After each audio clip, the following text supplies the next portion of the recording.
زاوية الإبداع بتجسد طموحات وأحلام كثير من المواطنين.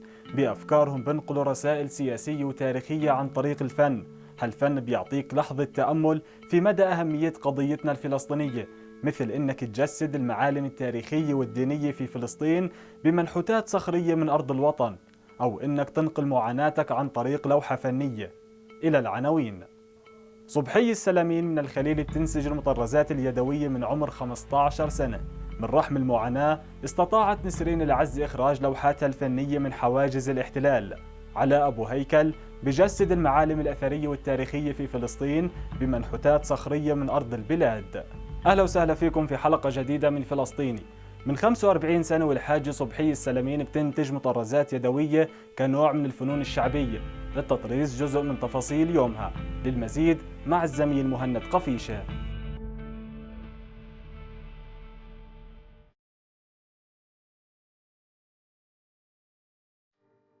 عمري 16 سنة، خلينا بدناش نقول 15، 16 سنة احنا بنشتغل هذا الشغل.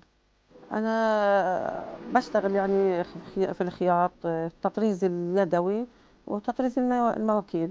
بشتغل كروشيه، بشتغل كل إشي، يعني أنا بخص التطريز كله بشتغله.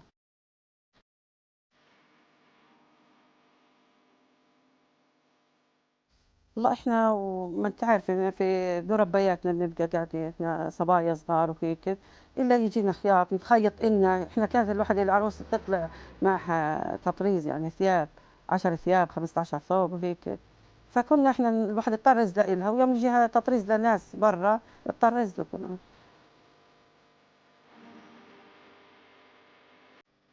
احنا في الاول كنا نطرز الثياب، اكثر اشي كنا نطرز الثياب، المخدات، اليساتك اللي بقى زمان يسووها، الشواشي، هذا اللي كنا نطرزهن.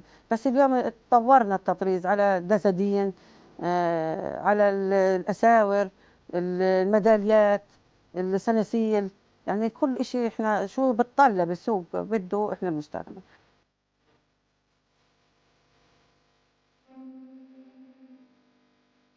والله التطريز دخله كويس، بس بدك التسويق هو المشكلة.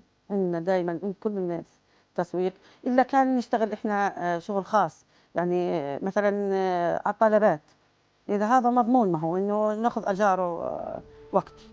ريشة الرسام بترسم لوحات فنية متكاملة، ونسرين العز من الخليل دمجت ما بين موهبتها الفنية ودراستها الجامعية لتلخص الواقع المعاش في تل رميدة. للتفاصيل مع مهند قفيشة.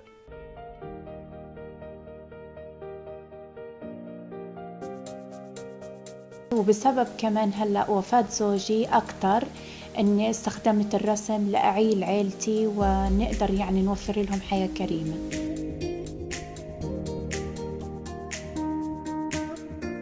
والله هي الأكتر إنها كانت موهبة عندي، إنه يعني زمان كنت أرسم وكنت أعلق على الحيطان، فأبوي شاف إنه عندي الموهبة هاي. فلما خلصت توجيهي، طبعا أنا ماخذة توجيهي من السعودية لأني مواليد السعودية أصلا، ف يعني أرسلني إني أتعلم في إحدى جامعات عمان.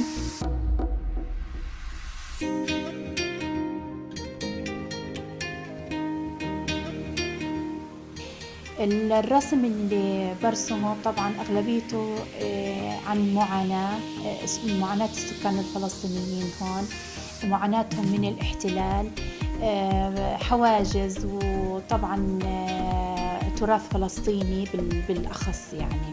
ورسماتي كلها بتتكلم عن هذا الشيء يعني.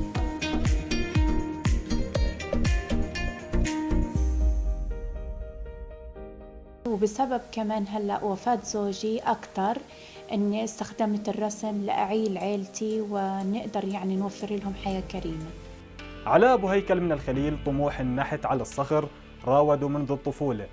استطاع بأنه يصل لمرحلة يحول الحجر إلى معلم أثري مصغر يحاكي المعالم الأثرية في فلسطين. للتفاصيل رافقوني في هذا التقرير.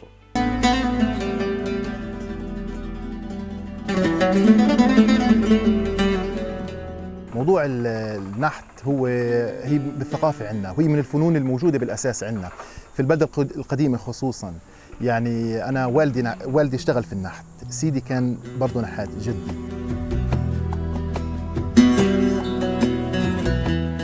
بلشت بأدوات بسيطة، أدوات مثل أزاميل بسيطة، لكن الدريل، بريش معينة خصوصي لنحت الحجر بتعطي إنجاز أسرع، وبتعطي بنفس الوقت تحكم أمكن.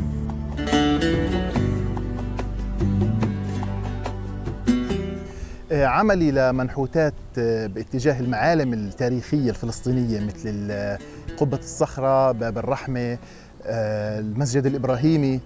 أنا بشوف الجمال والانسجام والتوافق في البلدة القديمة، كان في الخليل أو كان في القدس أو في بيت لحم أو في أي منطقة في فلسطين قديمة، بتلاقي الانسجام.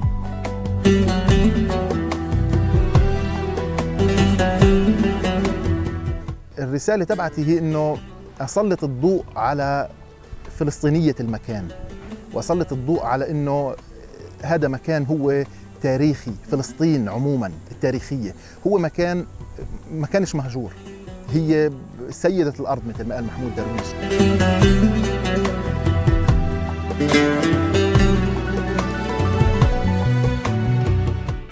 إلى لقاء جديد وحلقة جديدة من فلسطين، وبنشوفكم على خير.